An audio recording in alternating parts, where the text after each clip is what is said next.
Vamos a ver ahora algunas funciones elementales. Las llamamos elementales porque son unas funciones muy sencillas a partir de las cuales, mediante operaciones entre funciones y la composición de funciones, se pueden construir funciones más complicadas. La primera de las funciones que vamos a ver son las afines. Una función afín siempre se puede escribir de la forma a por x más b, donde a y b son dos números reales, son constantes. La variable es la x, lo contrario de una constante es la variable. Se llama variable porque le puedo dar diferentes valores a esta x. Siempre que pensemos en una función afín, tenemos que asociar a la gráfica de una recta, ¿vale? Así que siempre que tengamos funciones afines, rectas. Vamos a ver algunas características de la gráfica de la función afín que ya podemos empezar a buscar en otras funciones, como son los puntos de corte con los ejes. Los puntos de corte con los ejes se obtienen de la siguiente forma. Como hemos visto, el eje Y es el conjunto de puntos que me verifican que x es igual a 0. De la misma forma, el eje X es el conjunto de puntos que me verifica que Y es igual a 0. ¿Vale? Es decir, aquí la segunda componente es 0 y aquí la primera componente es 0. Por lo tanto, la imagen del 0 me va a dar el punto de corte con el eje Y. En este caso, f de 0 es igual a b. Por lo tanto, el punto de corte de una función afín siempre va a ser el término independiente b. Por otro lado, el punto de corte con el eje X va a venir dado por teniendo en cuenta que la segunda componente es el valor de la función, pues va a venir dado por los puntos que me verifiquen que f de x es igual a 0. Así que fijaos que ya hemos encontrado una relación entre las ecuaciones y las gráficas de las funciones. Una ecuación de la forma f de x igual a 0 lo que me dice son los puntos de corte de f de x con el eje x. Los puntos que me verifiquen esto van a ser los puntos de corte con el eje x. En este caso, ¿cuáles son? Pues como f de x es a x más b, pues entonces cuando despejamos tenemos que x es igual a menos b partido por a.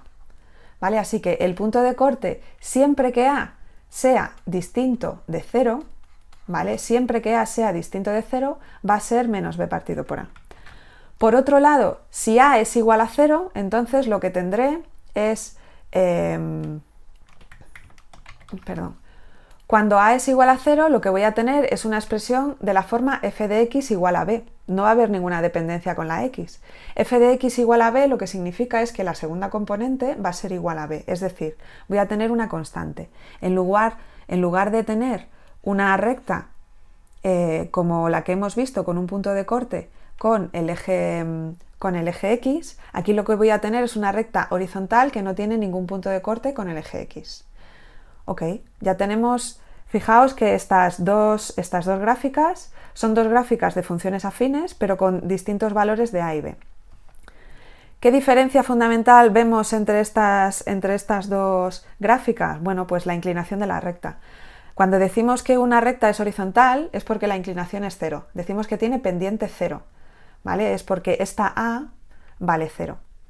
Si la a tiene un valor positivo, pues entonces la recta tiene esta inclinación, ¿vale? La inclinación es positiva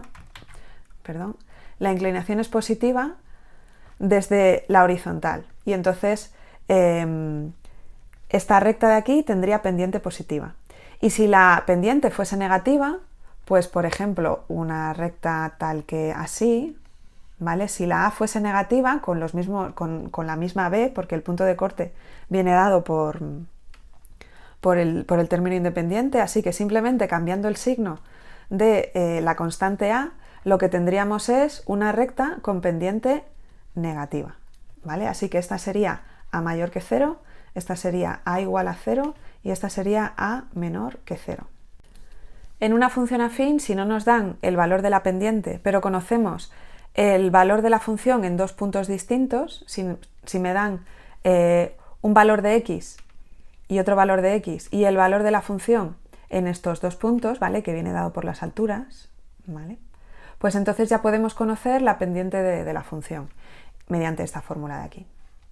Y de la misma manera, si en lugar de tener dos puntos de la función tenemos la pendiente de la función y un punto, pues entonces podemos calcular la expresión de la función afín mediante la ecuación punto pendiente. Vamos a ver ahora cuál es el dominio y el recorrido de la función. Bueno, pues el dominio, lógicamente, son todos los números reales, porque esta expresión nunca va a dar problemas a la hora de ser evaluada. Cualquier número real que le metamos a la función va a dar lugar a otro número real. Vale, así que el dominio de esta función son todos los números reales. ¿Y cuál es el recorrido? Bueno, pues el recorrido va a estar dado por los valores de la función. Y gráficamente se ve muy bien cuál es el recorrido. Si tenemos, tanto en el caso de pendiente positiva como en el caso de pendiente negativa, vemos que los valores del eje vertical, ¿vale? O sea, los valores del eje vertical que están cubiertos por la gráfica de la función son todos los números reales. ¿Vale? Sin embargo, en el caso en el que la pendiente de la función sea 0, pues entonces solamente va a pasar por el punto concreto que es el término independiente.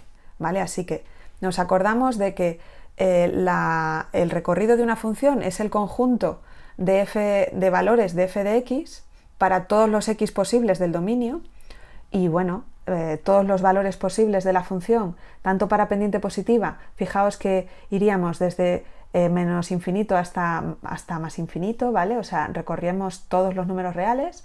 En el caso de pendiente negativa empezaríamos en más infinito y terminaríamos en menos infinito. Y en el caso de pendiente igual a 0, bueno, pues nos quedaríamos a la misma altura todo el rato, con lo cual tendríamos un único punto en el recorrido. Así que serían todos los números reales, salvo en el caso a igual a 0, que en este caso sería que el recorrido sería igual al conjunto formado simplemente por el valor b, ¿vale?